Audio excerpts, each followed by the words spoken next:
اما بعد فقد قال اللہ تبارک و تعالی كما ورد فی سورۃ الجاثیہ اعوذ باللہ من الشیطان الرجیم بسم اللہ الرحمن الرحیم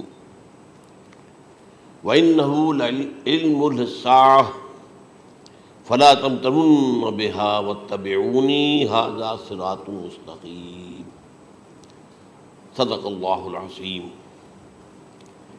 رب اشرح لي صدری ویسر لي امری واحلل عقدۃ من لسانی یفقہوا قولی اللہم ربنا الہمنا رشدنا واعذنا من شرور انفسنا اللہم ارنا الحق حقا وارزقنا اتباعہ وارنا الباطل باطلا وارزقنا اجتنابہ آمین یا رب العالمین۔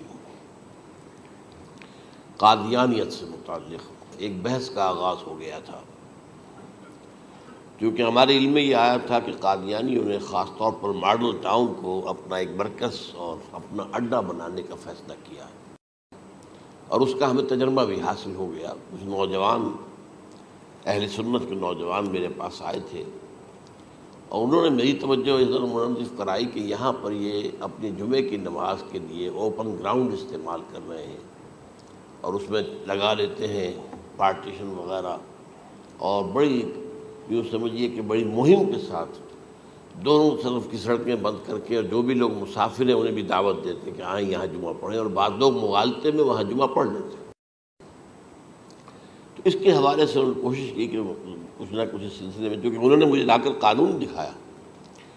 پاکستان میں جو قانون نافذ ہے وہ یہ ہے، چاہے یہ کہ وہ نافذ نہیں ہے بالفعل لیکن ہے، قانون کی کتاب میں تو موجود ہے کہ قادیانی اپنے کوئی جو بھی ان کے نزدیک بھی ان کے مذہبی شاعر ہیں ان کو مسلمانوں کی شکل میں برملا علی الاعلان ادا نہیں کر سکتے، کیونکہ وہ تو دھوکہ دونی بات ہو گئی کہ لوگ سمجھیں گے یہ مسلمان ہی ہیں۔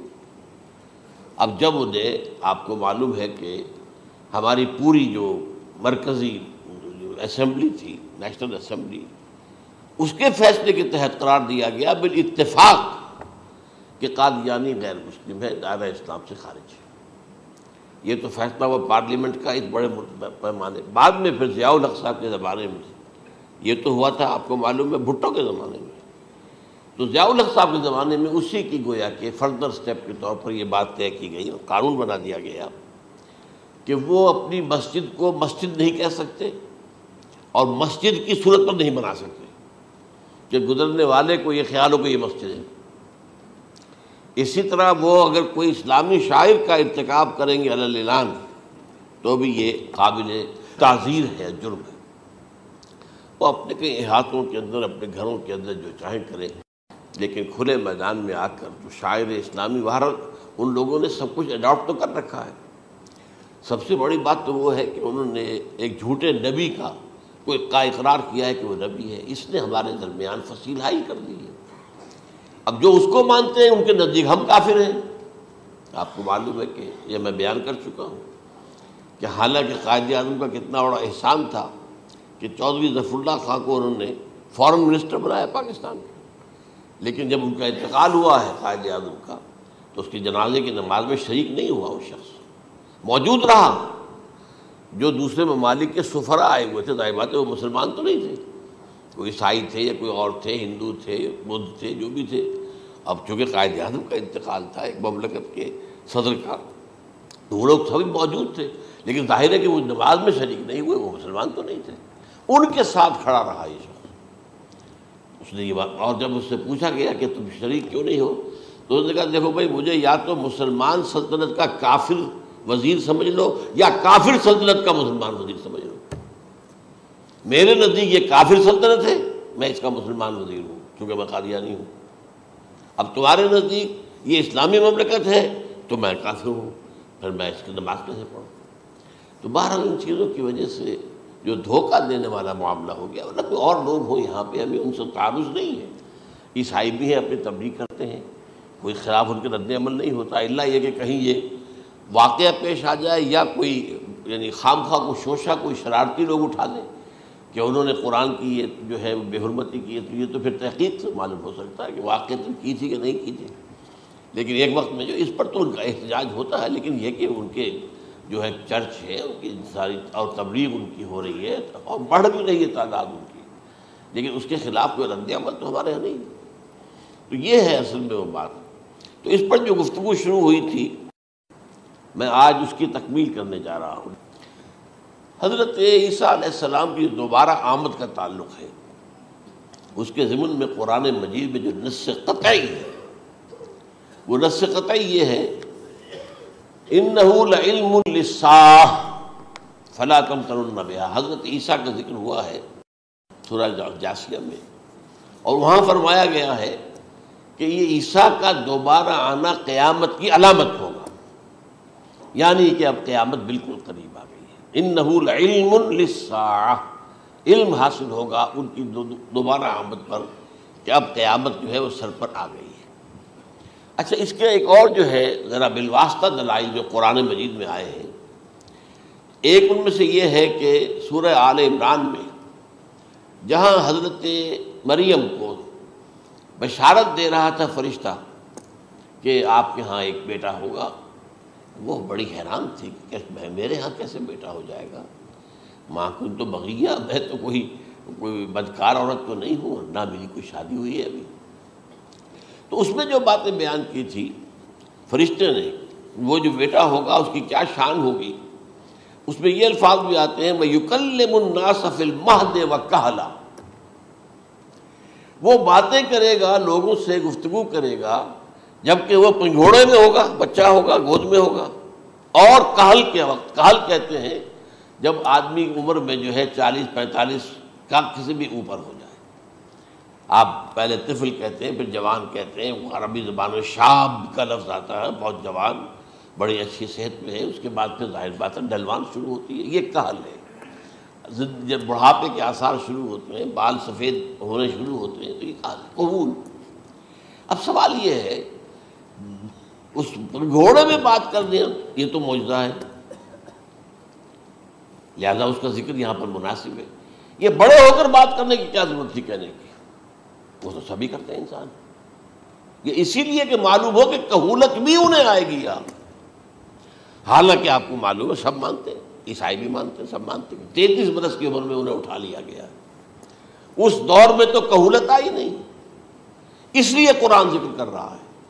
اور یہ بات جو ہے دوسری مرتبہ آئی ہے یہ سورہ المائدہ میں آیت نمبر 110 وَتُكَلِّمُ النَّاسَ فِي الْمَهْدِ وَكَهْلًا، صرف یہ ضمیر کا فرق ہے، وَيُكَلِّمُ النَّاسَ فِي الْمَهْدِ وَكَهْلًا، اور وَتُكَلِّمُ النَّاسَ فِي الْمَهْدِ وَكَهْلًا یہ ہے جب قیامت کے دن اللہ تعالیٰ حضرت عیسیٰ سے سوال کریں گے، اے عیسیٰ ابن مریم، کیا تم نے میری اجازت سے اور میری تائید سے یہ معجزے نہیں دکھائے، یہ معجزے نہیں دکھائے، میں نے تم پر یہ فضل نہیں کیا؟ اور یہ گویا کہ بالواسطہ عیسیٰ کے ماننے والوں سے خطاب ہے کہ اللہ تعالیٰ کے کتنے بڑے بڑے احسان ہوئے، اور اسی میں تم بات کرتے تھے لوگوں سے پنگھوڑے کے اندر بھی اور کہولت کی عمر میں بھی۔ تو یہ کہولت کی عمر کب آئی؟ حضرت عیسیٰ علیہ السلام۔ تو اس کے بغیر تو ممکن ہی نہیں ہے کہ وہ دوبارہ دنیا میں آئیں، پھر ان کے اوپر وہ عمر آئے اور اس عمر کے اندر بھی وہ بات کریں گے۔ تو یہ میرے نزدیک قرآن مجید کے اندر دلائل ہیں اس چیز کے کہ حضرت عیسیٰ علیہ السلام کی دوبارہ جو ہے آمد ہوگی۔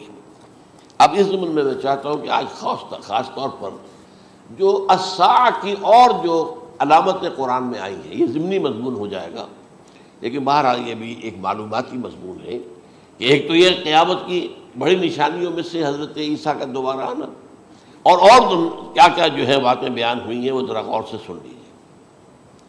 پہلی بات میں نے ہلکا سا حوالہ دیا تھا، ہم تو ایک لفظ قیامت بولتے ہیں، وہ قیامت جو ہے اتنا ہمارے نزدیک جامع لفظ ہے کہ جس میں وہ بھی جو زلزلۃ الساعہ آئے گا وہ بھی ہے، پھر جو نفخ روح نفخ ساق ہوگا وہ بھی ہے، لیکن قرآن مجید سے معلوم ہوتا ہے کہ یہ الساعہ ہے، وہ گھڑی جس دن کے یہاں قیامت برپا ہوگی، زلزلہ آئے گا، شدید ترین حالات آئیں گے، فوری طور پر تمام انسان مر نہیں جائیں گے۔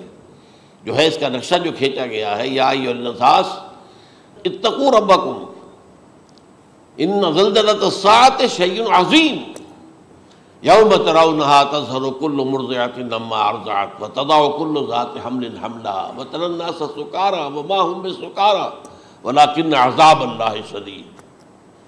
اے لوگو ڈرو، اللہ کا تقوی اختیار کرو، اس لیے کہ قیامت کا زلزلہ بہت سخت شے ہے، بہت بھاری شے ہے۔ ان زلزلۃ الساعۃ شیء عظیم، جب پہاڑ چل رہے ہوں گے اور جو ہے انسان جو ہیں گے وہ جس طرح پروانے ہوتے ہیں، پتنگے ہوتے ہیں، ایسے اڑ رہے ہوں گے انسان، اور اس میں یہ بھی حال ہوگا کہ لوگ جو ہے ہر جو دودھ پلانے والی ہے وہ اپنے بچے کو بھول جائے گی۔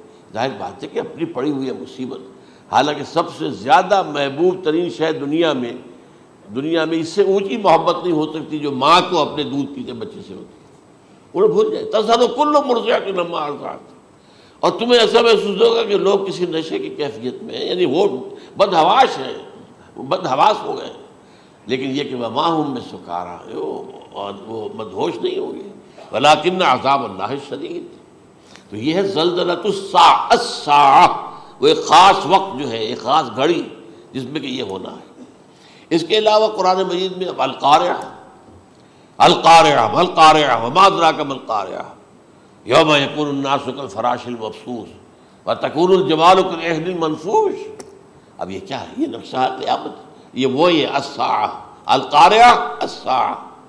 اسی کے ساتھ قرآن میں آتا ہے الواقعہ، اذا وقعت الواقعۃ لیس لوقعتها کاذبہ، تو یہ خافضۃ رافضہ، یہ الفاظ سورہ واقعہ میں ہے۔ اسی طریقے سے اور جو ہے الحاقہ، ما الحاقہ وما ادراک ما الحاقہ، یہ تمام جو الفاظ قرآن مجید میں آئے ہیں یہ آئے ہیں الساعہ کے لیے، قیامت کے لیے نہیں۔ قیامت میں بعد میں بتاؤں گا آپ کو۔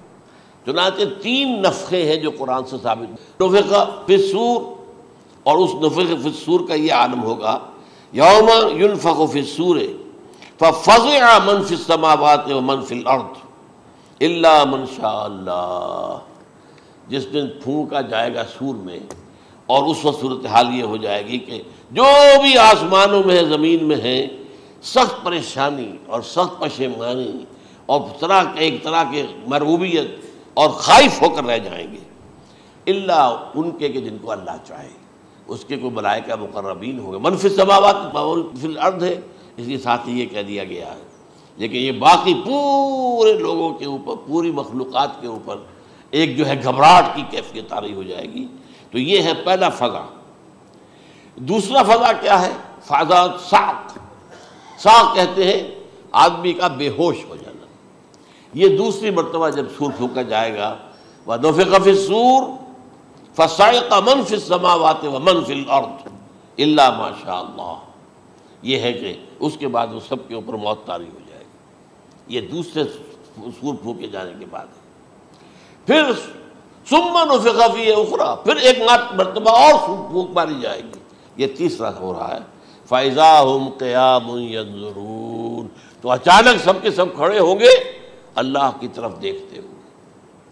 اب یہ جو ہے یہ ہے یوم القیامہ، قام یقوم قیامتاً، کھڑا ہونا، کیونکہ اس دن یوم یقوم الناس لرب العالمین، جس دن کے تمام انسان جو ہے کھڑے ہو جائیں گے اپنے رب کے حضور میں، جس کا نقشہ کھینچا گیا ہے اذا دکت الارض دکا دکا وجاء ربک والملک صفا صفا۔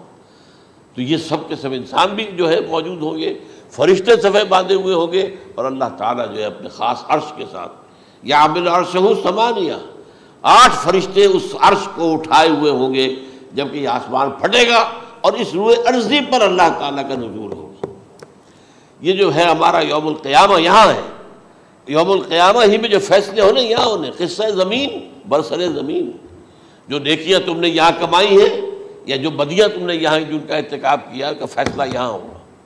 اس کے بعد واللہ عالم کچھ اور بھی چیزیں ہیں، لیکن یہ کہ وہ سب عام طور پر لوگوں کے علم میں نہیں ہے۔ میں نہیں چاہتا کہ خام خواہ کسی نئی بات سے کوئی جو ہے ذہنوں کے اندر کوئی ایک تشکیک پیدا ہو جائے، شبہات پیدا ہو جائے، لیکن یہ چیزیں جو میں نے آپ سے عرض کی از قرآن ثابت ہے، اسی زمین پر اترنا ہے۔ وَجَاءَ رَبُّكَ وَالْمَلَكُ صَفًّا صَفًّا، یہ سب کے سب آئیں گے، اور ملائکہ، اور اس کے علاوہ جو ہے دوسرے مقامات پر جس کا نقشہ کھینچا گیا ہے سورۃ الحاقہ کے اندر ہے۔ اللہ کا عرش جو ہے 8 فرشتے اٹھائے ہوئے نیچے اتریں گے۔ تو یہ تمام چیزیں قرآن مجید میں مذکور ہیں، اور یوم القیامہ یہی ہوگا، لیکن وہ ہے یوم القیامہ۔ ہم قیامت کہتے ہیں اس کو جس کو قرآن کہتا ہے الساعہ، الزلزلہ، الحاقہ، القارعہ، الواقعہ، یہ ہے در حقیقت جو پہلا معاملہ ہے کہ اس کے اندر جو ہے فضا ہو جائے۔ اب دیکھیے جو علامات قیامت احادیث میں آئی ہیں وہ میں آج آپ کو سنا رہا ہوں۔ ان کو دو حصوں میں تقسیم کیا جاتا ہے، علامات صغریٰ، علامات کبریٰ۔ چھوٹی نشانیاں جو درجہ بدرجہ درجہ بدرجہ درجہ بدرجہ حاضر سامنے آئیں گے۔ ایک ہے بالکل قیامت سے متصل قبل بڑے جو خرق عادت واقعات ہوں گے وہ آئیں گے۔ اچھا، پہلی چیز کے سلسلے میں حضرت انس رضی اللہ تعالیٰ عنہ سے یہ مروی ہے اور یہ حدیث متفق علیہ ہے۔ پہلی علامت حضور نے بیان کی قیامت کی علامات میں سے، اب میں لفظ قیامت اسی معنی میں بول رہا ہوں جس میں کہ ہم عام طور پر بولتے ہیں۔ آپ نے فرمایا علم اٹھا لیا جائے گا، جہالت کا دور دورہ ہوگا۔ اب یہ کون سا علم اٹھایا جائے گا؟ سائنس کا علم نہیں، دین کا علم۔ آج تو ساری قدر و قیمت جو ہے جس کے لیے دوڑتے ہیں لوگ لاکھوں روپے کی فیسیں دے کر، ایم بی اے ہو رہے ہیں، یہ جو ہے اکاؤنٹنسی کا پاس کر رہے ہیں، یہ سی اے کر لیا ہے، یہ کوئی اور جو ہے فزکس میں کوئی کیمسٹری میں ڈاکٹریٹ کر لی ہے، ڈاکٹر بن گئے تو کیا ہی کہہ رہے ہیں۔ اس لیے کہ بڑی چیز جو پاکستان سے ایکسپورٹ ہوتی ہے وہ ڈاکٹر ہیں۔ جو اتنے بڑے پیمانے پر جو کالج کھلے ہوئے، 3 لاکھ روپے ایک سال کی فیس، 5 لاکھ روپے ایک سال کی فیس، یہ کیوں لیتے ہیں اور کیوں لوگ دیتے ہیں؟ کہ موقع مل جاتا ہے ایم بی بی ایس کر کے۔ امریکہ کے اندر بھی ڈیمانڈ ہے، ان کے ہاں ڈاکٹر جو ہیں جتنے ہونے چاہیے نہیں ہے، لہذا اور بھی بہت سی جگہوں پر ڈیمانڈ ہے۔ تو جس چیز کی مارکیٹ میں ڈیمانڈ ہے وہ علم ہے۔ آج علم کمپیوٹر کا علم ہے یہ، حالانکہ ان میں سے کسی کے اوپر لفظ علم کا اطلاق میرے نزدیک غلط ہے، جہالت ہے۔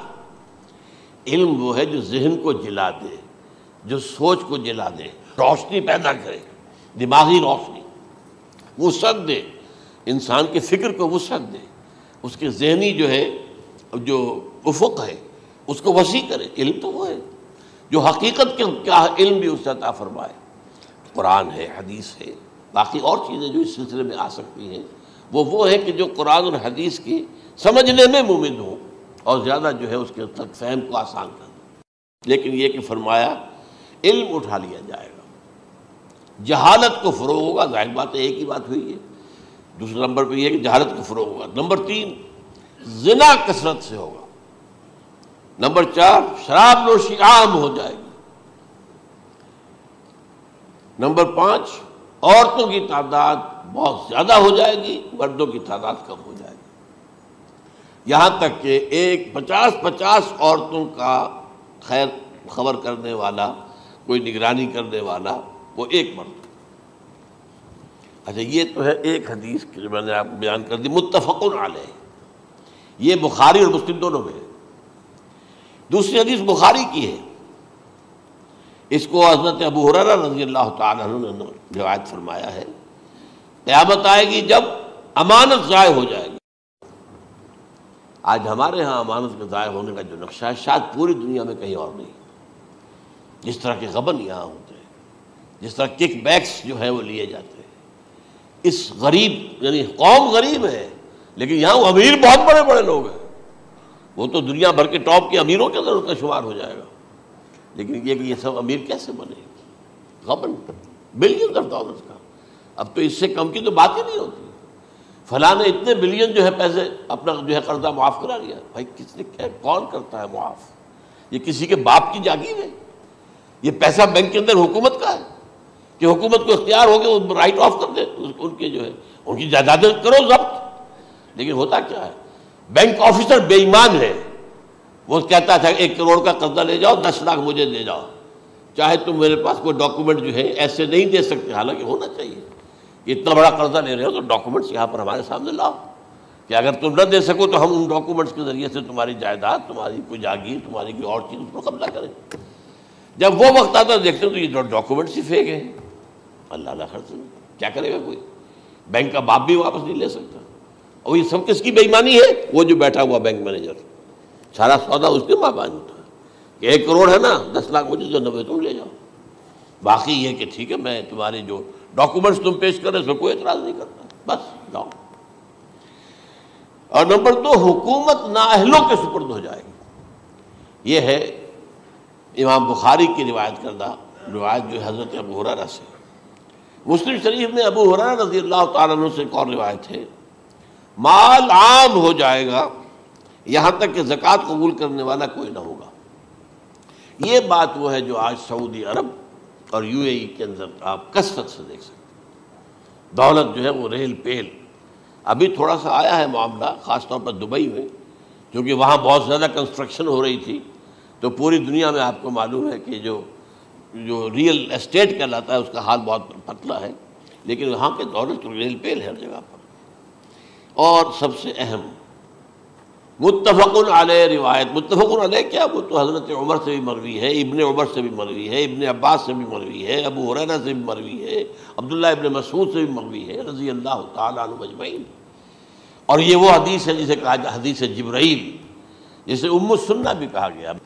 اس میں جو آخری سوال کیا حضرت جبرائیل نے حضور سے، چوتھا، پہلا یہ تھا کہ اسلام کیا ہے مجھے بتائیے، ایمان کیا ہے، اس کی حقیقت کیا ہے یہ مجھے بتائیے، تیسرا احسان کیا ہے یہ بتائیے، چوتھا یہ کہ قیامت کے بارے میں بتائیے کب ہوگی۔ حضور نے فرمایا کہ اس کے بارے میں جس سے سوال کیا جا رہا ہے وہ اس سے زیادہ نہیں جانتا جو کہ سوال کر رہا ہے۔ اب اس کے کئی مفہوم ہو سکتے ہیں کہ بہرحال یا تو حضرت، چونکہ بعد میں معلوم ہوا کہ حضور نے پہچانا نہیں کہ یہ جبرائیل ہے، بلکہ جب سوال جواب ہو کر وہ چلا گیا شخص تو اچانک حضور کے ساتھ ذرا ردو ہو ہی لیا، ذرا بلانا اس کو دوبارہ لانا۔ اب جو دیکھا کہ یہ وجود ہی نہیں اس کا، آسمان نے اس کو اچک لیا، زمین نے نگل لیا، کیا ہوا ہے؟ پھر آپ نے یہ جبرائیل تھے جو تمہیں تمہارا دین سکھانے آئے تھے، جبکہ تم سوال نہیں کر رہے ہو۔ یہ بڑے بیسک کوسچن تھے، اس لیے کہ دنیا کے ہمارا نظام اسلام پر ہے، ایمان پر نہیں ہے، اس لیے کہ ایمان کو ویریفائی کر ہی نہیں سکتے۔ کیسے پتہ ہوگا اس میں ایمان ہے یا نہیں ہے؟ کوئی آلہ نہیں ہے، کوئی الیکٹروکارڈیوگرام ابھی تک ایسا نہیں ہے، کوئی جو ہے اور جو طریقے چل رہے ہیں وہ تو ان کے ذریعے سے یہ تو نہیں معلوم ہو سکتا ایمان ہے کہ نہیں۔ لہذا یہاں کا سارا نظام اسلام پر ہے، شہادت اللہ الہ الا اللہ وان محمد رسول اللہ، پھر ایک نظام بنا دیا، وإقام الصلاۃ وإیتاء الزکوٰۃ وصوم رمضان وحج البیت۔ اس میں بھی یہ ہے کہ اگر کوئی نماز کو نہیں مانتا تو کافر ہوگا، لیکن نماز پڑھتا نہیں ہے تو کافر نہیں ہے، فاسق ہے، فاجر ہے، گناہ گار ہے، کمزور مسلمان ہے۔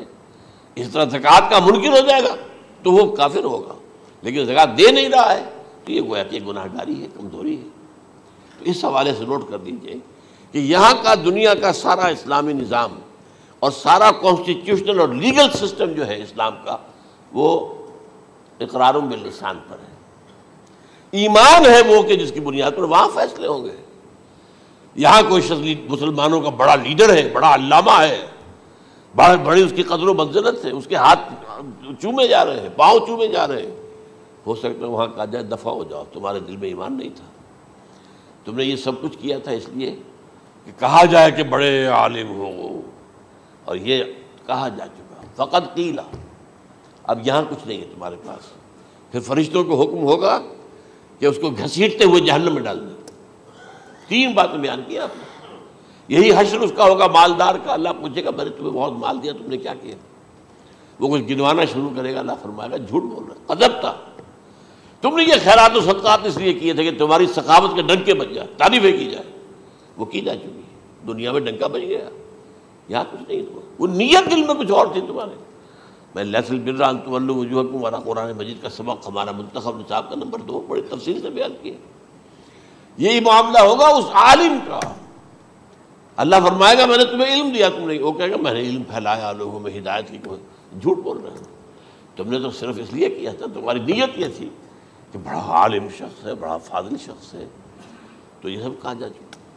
تو وہاں کا معاملہ جو ہے وہ اسلام پر نہیں ہے، یا آپ دکھائیں گے دیکھیے میرا آئیڈینٹی کارڈ، اس پہ اسلام میرا مذہب لکھا ہوا ہے، یا یہ میرا پاسپورٹ ہے، آئیڈینٹیفیکیشن کے لیے دنیا میں عام طور پر یہ چیزیں ہوتی ہیں، کوئی تعلق نہیں۔ آخرت کا معاملہ کسی اور شے پر ہے، وہ تو ایمان دل میں ہے، اور تمہارے تمام جو حرکات ہیں، اعمال ہیں، ان سب کے اندر جب تک کہ اصل جو قوت متحرکہ ہے وہ اللہ کی محبت نہ بن جائے. اخلاص للہ وحب اللہ للہ. اور یہ کہ یہ تمام چیزیں جیسا کہ فرمایا، ایک حدیث بڑی پیاری ہے، ایمان کی تکمیل کی علامت کیا ہے؟ فرمایا من احب للہ وابغض للہ ومنع للہ واعطى للہ فقد استکمل الایمان. جس شخص کے نے محبت جس سے بھی کی اللہ کے لیے کی، اپنے مفادات کے لیے نہیں، رشتہ داری کی بنیاد پر نہیں. محبت اوپر ہو جائے، رشتہ دار کا حق ہے دو، بیوی کے حقوق ہیں دو، لیکن محبت یہ اللہ کے لیے ہو کہ فلاں شخص سے مجھے محبت اللہ کے لیے.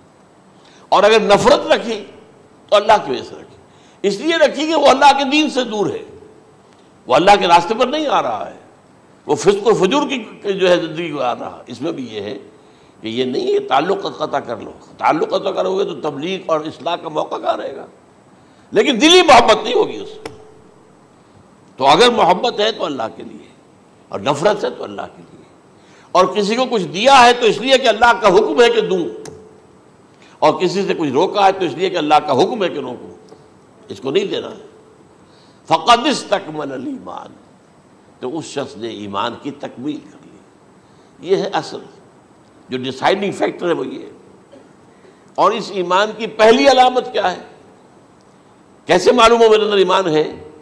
پہلی علامت سب سے کم تر درجے کا ایمان، اس میں فرمایا گیا اذا اساءت کا سیئۃ وحسنت کا حسنۃ فانت مومن. اگر کوئی اچھا کام کر کے خوشی ہو اور کوئی برا کام ہو جائے تو ملامت ہو، یہ کیا کر بیٹھا، یہ میں نے کیا کیا ہے، یہ مجھے نہیں کرنا چاہیے تھا. یہ اگر احساس ہے نیکی اور بدی کا تو تمہارے اندر ایمان ہے. یہ ایمان ہے ادنا درجے کا. اور وہ ایمان من احب للہ ہے وابغض للہ ہے واعطى للہ ہے ومنع للہ فقد استکمل الایمان. اچھا، یہ جو متفق علیہ حدیث ہے جو حضرت جبرائیل کی ہے، اس میں پھر انہوں نے کہا کہ اچھا اگر آپ مجھے یہ کب ہوگی قیامت نہیں بتا سکتے تو اس کی کچھ علامتیں بتائیے.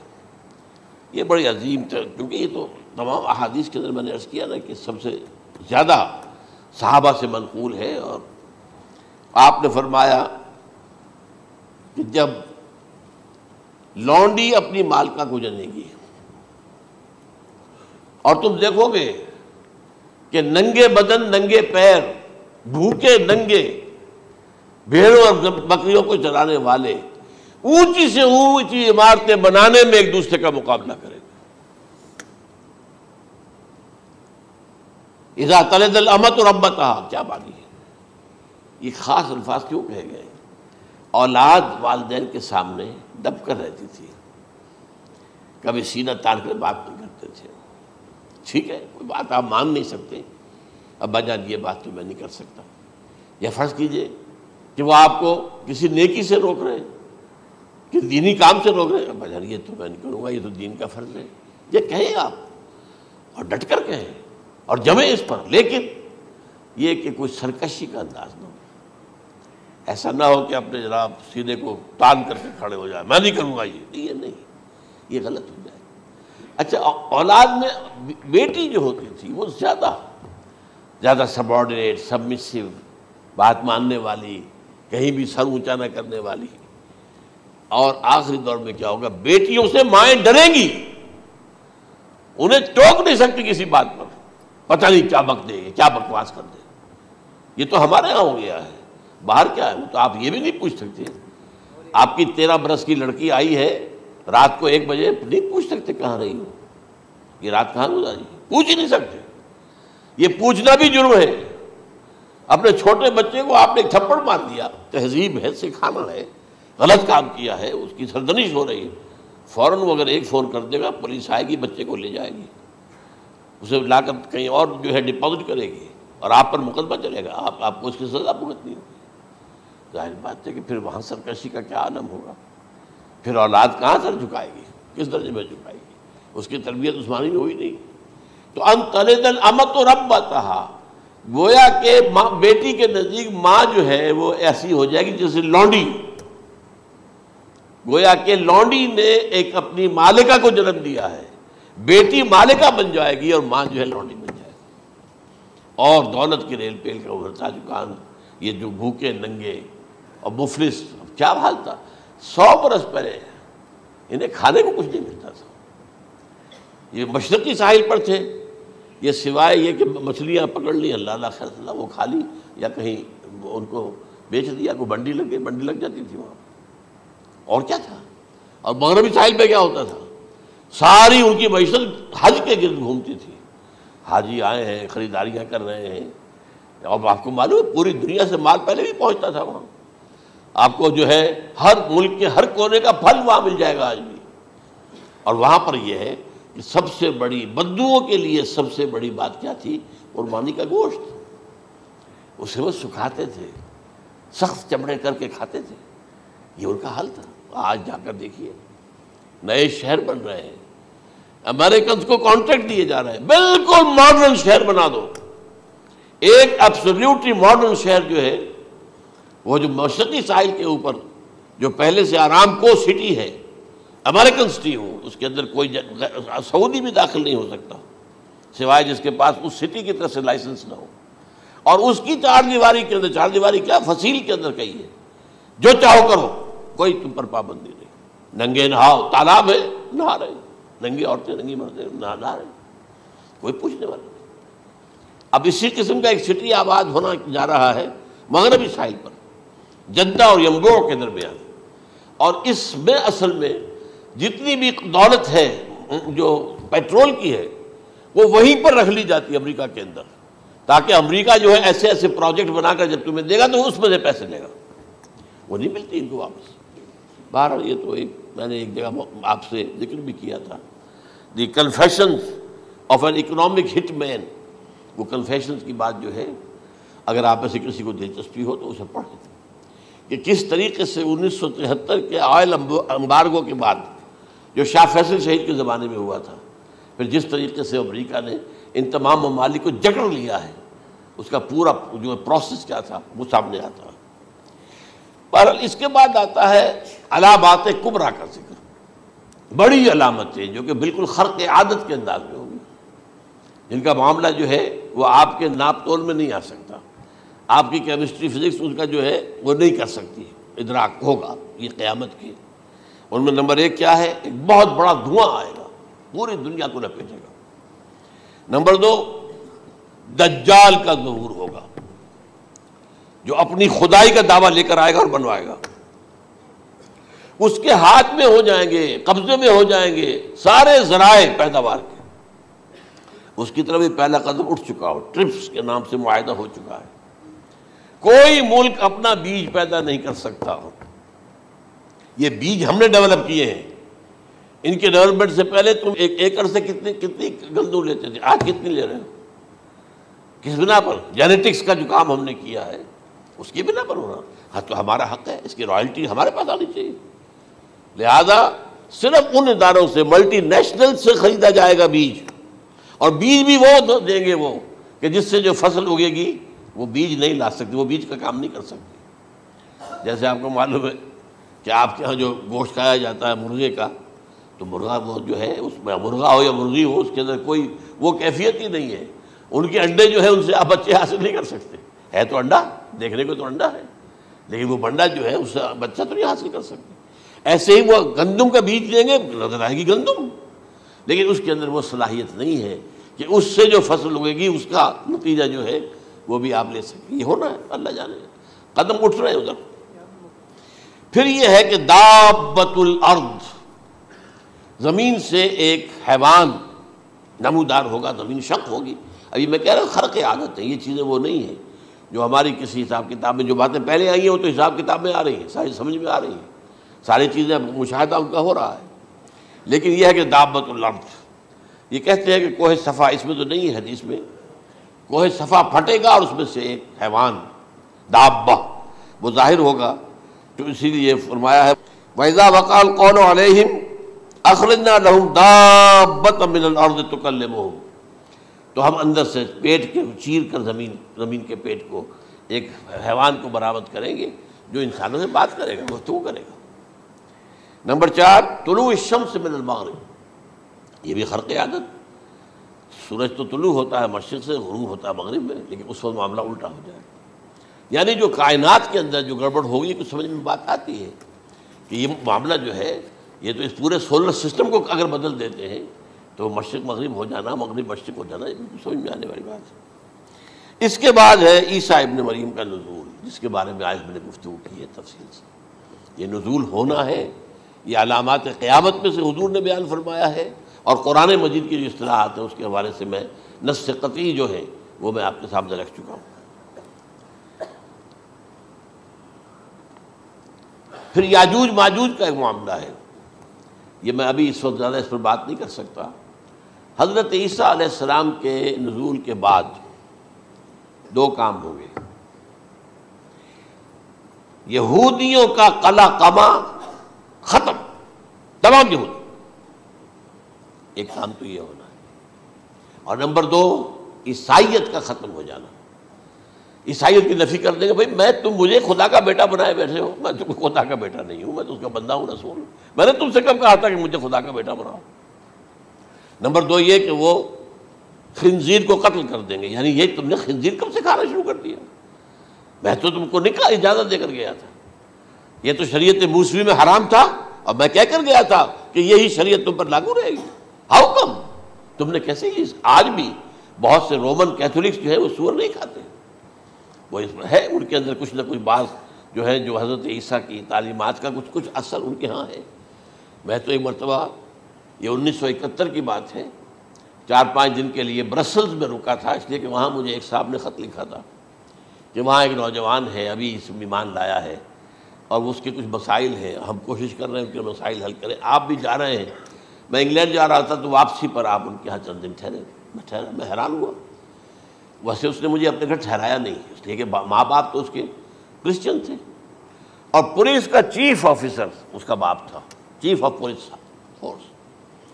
اس نے مجھ سے 1 دن کھانے پہ بلایا، میں ہوٹل میں ٹھہرایا مجھے، اس نے کہا آپ اطمینان سے یہاں کھانا کھائیں، اس گھر میں نہ آج تک کوئی شراب کی بوند آئی ہے اور نہ ہی کوئی بوٹی آئی ہے سور کی۔ رومن کیتھولکس، اب اکلوتا بیٹا تھا یہ عبدالعزیز، اس نے بعد میں نام رکھا، وان کینٹر اس کا نام تھا جو کہ اوریجنل تھا، پھر اس نے نام رکھا عبدالعزیز وان کینٹر، پرانا نام بھی بحال رکھا۔ نہایت ایک نہایت خوبصورت، 28 سال کی عمر تھی، اور اس وقت میں نے دیکھا تھا کہ اس کی فقہی معلومات جو ہے میری معلومات سے 10 گنا زیادہ۔ اس کی وجہ کیا ہے؟ وہ گیا تھا موراکو میں ایز اے ٹیچر ملازمت کرنے، پیسہ کمانے، وہاں وہ مسلمانوں سے اس کا ہوا ربط ضبط ہوا، اسلام کی تعلیمات سامنے آئی، اسلام لے آیا، اب اکلوتا بیٹا ہے، اور ماں باپ جو ہے کرسچن کیتھولکس۔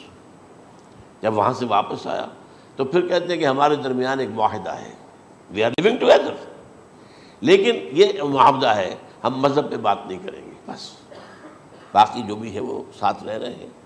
لیکن میں حیران ہوا، مجھے معلوم نہیں تھا۔ اچھا، اس کے بعد اس نے جب اسلام کا فیصلہ کیا تو اس کے سامنے سوال آیا کون سی فقہ اختیار کروں، تو اس نے بڑی جو ہے تھورو اسٹڈی کی ہے تمام فقہوں کی، کمپیریٹو اسٹڈی، ان کو کرنے کے بعد پھر فائنل فیصلہ اس کا یہ تھا کہ حنبلی فقہ میں اختیار کروں۔ 4 فقہوں میں سب سے لیٹسٹ حنبلی ہے، یعنی حنفی نمبر 1، پھر مالکی نمبر 2، پھر اس کے بعد شافعی نمبر 3، پھر یہ امام احمد ابن حنبل ہے۔ اور امام احمد ابن حنبل کے زمانے تک احادیث بہت بڑے پیمانے پر جمع ہو چکی تھی، جبکہ ابھی حضرت امام ابو حنیفہ کے زمانے میں کوئی اتنا زیادہ جو ہے حدیث کا بھی ذخیرہ نہیں بنا تھا۔ اسی پر تو لوگ حیران ہوتے ہیں کہ زیادہ حدیث امام ابو حنیفہ کے علم میں نہیں تھی، لیکن مجال ہے کہ ان کا کوئی فتویٰ جو ہے کتاب و حدیث کے، کتاب اور سنت کے خلاف ہو، اگرچہ انہوں نے صاف کہا کہ اگر تم پاؤ کوئی ایسی سچی حدیث، پختہ حدیث جو میری کسی رائے کے خلاف ہو تو میری رائے کو دیوار پر دے مارنا اور اس صحیح حدیث کی پیروی کرنا۔ لیکن ویسے اس کے بعد یہ کمال یہ ہے کہ بہت ہی کوئی شاذ معاملہ ہے کہ جس میں ان کا کوئی فتویٰ وہ کتاب و سنت کے منافی ہو یا سنت کے منافی ہو۔ کتاب پہ تو سوال پیدا نہیں ہوتا، کتاب تو ساری ان کے سامنے موجود تھی۔ اس کے بعد یہ ہے کہ یاجوج ماجوج، اصل میں بتا رہا تھا آپ کو کہ جب عیسائیت بھی ختم ہو گئی، یہود ویسے ختم ہو گئے، استیصال ہو گیا، جڑ کٹ گئی، اب عیسائیت گویا کہ اسلام میں ضم ہو گئی، عیسائیت مذہب ختم، یہودی خود ختم، اب یہ طاقت کتنی ہو جائے گی؟ تقریباً 2/3 دنیا آ گئی، تمام اب عیسائی 2 ارب کے قریب ہیں، 1 ارب 90 کروڑ ہوں گے، یا مسلمان بھی 1 کروڑ 50-60 لاکھ ہیں، دونوں کو جوڑ لیجیے کتنے ہو گئے؟ 6 ارب کل آبادی ہے۔ لیکن اس کے بعد آتا ہے یاجوج ماجوج کا خروج۔ یہ یاجوج ماجوج میرے نزدیک چائنا اور رشیا ہے،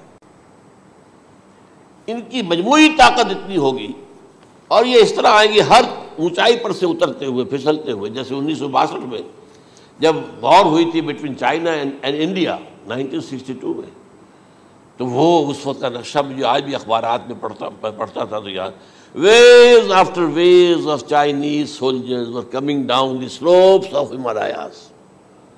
یہ تو وہ ہے نا جن کی تعداد کا کوئی حساب نہیں ہے، اور رشیا اور یہ مل کر جو ہے، میرا اندازہ یہ ہے کہ جب پہلے ملحمۃ العظمیٰ ہوگی وہ عیسائیوں اور مسلمانوں کے درمیان، اس وقت یہ دونوں پاورز نیوٹرل رہیں گی، لیکن غالباً یہ بات طے کر لیں گی کہ ویپنز آف ورلڈ جو ہے ماس ڈسٹرکشن، یہ استعمال مت کرنا، اگر یہ ویپنز آف ماس ڈسٹرکشن استعمال کرو گے تو ہم میدان میں آ جائیں گے۔ اس میں وہ جنگ جب ہو چکے گی، پھر حضرت عیسیٰ کو فتح حاصل ہو جائے گی، اور پھر یہ کہ یہودیت ختم ہو جائے گی، عیسائیت بطور مذہب ختم ہو کر اسلام میں ضم ہو جائے گا، پھر وہ 40 برس کا عہد حکومت ہے حضرت عیسیٰ علیہ السلام۔ لیکن جب یہ فتح ہو جائے گی ان پر، اب یاجوج ماجوج آئیں گے، اور اتنی تعداد میں آئیں گے کہ بحیرہ طبریہ جو ہے اس کا سارا پانی پی جائیں گے۔ یہ تو اگر آپ کو کبھی اندازہ ہو، یا کوئی آپ جانیں ان لوگوں کو جو ان چینیوں سے واقف ہیں، وہ کہتے ہیں زمین پر ہلتی ہوئی کوئی چیزوں سے وہ چوری چھوڑ کے کھا جائیں گے۔ جہاں وہ جاتے ہیں ایز اے لیبرر، وہاں کے جو سارے کتے ہیں ختم، ساری بلیاں ختم، ہر شے، وہ جو سانپ کھاتے ہیں، ہر چیز کھاتے ہیں، اور یہ تمام ایسٹرن کنٹریز کے اندر ہوتا ہے، بڑی ڈیلیشس ڈشز ہیں یہ سانپ وغیرہ وغیرہ، اور یہ جس طرح کھا جائے، پانی پی، ایک قطرہ نہیں رہے گا اس پر۔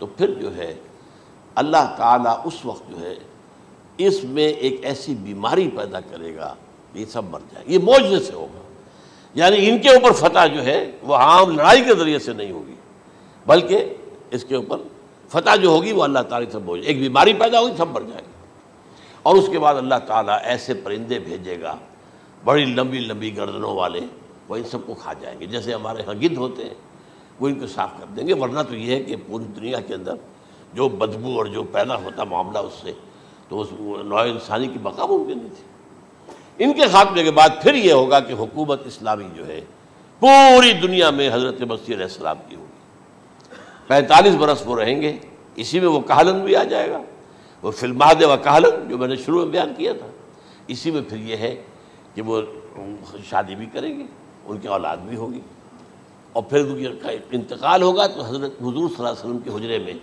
وہیں پر جہاں حضور اور ابو بکر اور عمر رضی اللہ تعالیٰ عنہم دفن ہیں، وہیں پہ ان کو دفن کیا جائے گا، اور قیامت کے دن حضور فرماتے ہیں کہ میں اور یہ تینوں ساتھ نکلیں گے۔ تو یہ ہے حالات و واقعات۔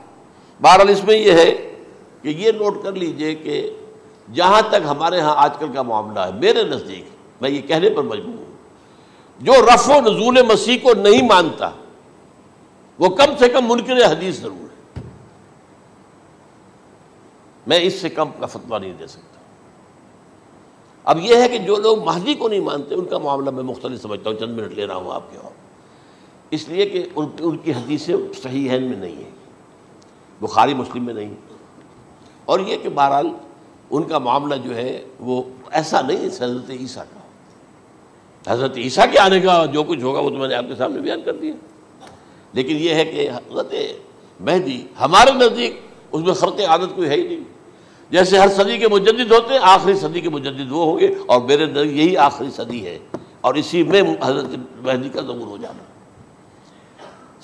سعودی عرب میں کوئی خانہ جنگی ہوگی کسی بادشاہ کے انتقال پر، اور پھر اس وقت یہ ظاہر ہوں گے، اس وقت ملک کے حالات کو سنبھالنے کے لیے لوگ ان کو زبردستی نکالیں گے، چھپے ہوئے ہوں گے ایک گھر میں، یہ حضرت ام سلمہ رضی اللہ تعالی عنہ کی روایت ہے کہ ایک بادشاہ کے انتقال پر یہ خانہ جنگی ہو جائے گی اور ایک شخص مدینے سے بھاگ کر مکے میں چھپ جائے گا. یہ تو ہے ان کے الفاظ، میں توجیہ کر رہا ہوں. یہ لوگ ان کی طرف دیکھ رہے ہوں گے کہ یہ جو وقت آیا ہے فتنے کا ہماری قوم پر، ہمارے ملک پر، تو ان کی شخصیت ایسی ہے کہ یہ بیچ میں آئیں، صلح صفائی کرائیں، اور وہ جو ہے اس ذمہ داری سے بچ کر بھاگیں گے اور جا کر مکے میں چھپ جائیں گے.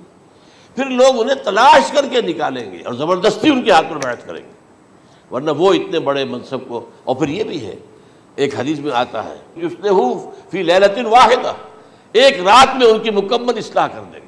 یعنی اگر کوئی تھوڑا بہت نقص اور عیب کوئی ہوا بھی، کوئی کمی کوتاہی ہوئی بھی، تو اللہ تعالیٰ ایک رات میں اصلاح کروا دیں گے. لیکن ہمارے نزدیک اس قدر کوئی خرق عادت ہے ہی نہیں. البتہ جو کہتے ہیں اہل تشیع، وہ خرق عادت ہے کہ ان کے 12ویں امام جو ہے وہ بچپن ہی کے اندر اس خوف سے کہ جو بنو عباس بادشاہ ہیں وہ ان کو قتل کر دیں گے، تو وہ ایک غار میں چھپا دیے گئے. اب وہ 1200 برس سے اس غار کے اندر چھپے ہوئے، اور اس کے بعد وہ ظاہر ہوگی، وہ امام مہدی ہوں گے. اس میں خرق عادت ہے. لیکن میں یہ کہتا ہوں کہ محض خرق عادت کی بنیاد پر ہم اس کی نفی نہیں کریں گے. کیوں؟ کیا ہم یہ نہیں مانتے کہ اصحاب کہف 300 برس تک سوئے رہے؟ یہ کیا عام بات ہے؟ حضرت عزیر علیہ السلام اللہ نے انہیں موت دی، موت، اور 100 برس کے بعد زندہ کر کے اٹھا لیا. تو خرق عادت حضرت عیسیٰ کو ہم اتنا بڑا خرق عادت مانتے ہیں کہ اٹھا کر آسمان پر، تیسرے آسمان کے اوپر ہیں، موجود ہیں، اب بھی ہیں. شب معراج میں تیسرے آسمان پر حضور کی ملاقات ان سے ہوئی. تو یہ خرق عادت کی بنیاد پر نفی نہیں ہم کرتے. ہو سکتا ہے، لیکن یہ کہ اس کے لیے ہمارے پاس کوئی دلیل نہیں، کوئی احادیث نہیں، کچھ نہیں، اس لیے ہم اس کو نہیں مانتے. البتہ خود وجود جو ہے حضرت مہدی کا، وہ کوئی عجیب بات نہیں ہے. وہ تو جیسے پہلے بھی آئے ہیں ہمارے مجددین، ایسے مجدد ہوں گے اور دین کو تازہ کر دیں گے. ایک صحیح اسلامی ریاست جو ہے وہ عرب میں قائم ہو جائے گی دوبارہ. حضور نے فرمایا وہ عدل اور انصاف سے عرب کو اسی طرح بھر دے گا جیسے کہ وہ اس سے پہلے ظلم اور جور اور زیادتیوں کے سے بھری ہوئی ہوگی. تو یہ کام ہوگا، یہ تو مجدد کا کام ہوتا ہی ہے اس حوالے سے. لیکن بہرحال میں نے پھر بھی کہا کہ اگر احادیث کی کمزوری کی وجہ سے کہ صحیح عین میں نہیں ہے، اگر کوئی شخص انکار کرے تو مجھے کوئی اعتراض نہیں ہے، ٹھیک ہے. لیکن جو حضرت عیسیٰ کے نفع سماوی اور حضرت عیسیٰ کے نزول کا انکار کرتا ہے، وہ کم سے کم، میں انہیں اور آگے کوئی فتویٰ نہیں دیتا کہ وہ کافر ہو گئے یا یہ ہو گئے یا وہ ہو گئے، لیکن منکر حدیث کے لائن میں تو وہ لازماً کھڑے ہو گئے، کیونکہ اتنی واضح اور پکی حدیثیں ہیں حضرت مسیح کے نزول کی، اور علامات قیامت میں جس طرح ان کا ذکر آتا ہے کہ اس سے انکار جو ہے وہ جب تک آپ پوری حدیث کے ذخیرے کا انکار نہ کریں اس وقت تک ممکن نہیں ہے. اقول قولی ھذا واستغفر اللہ لی ولکم ولسائر المسلمین والمسلمات.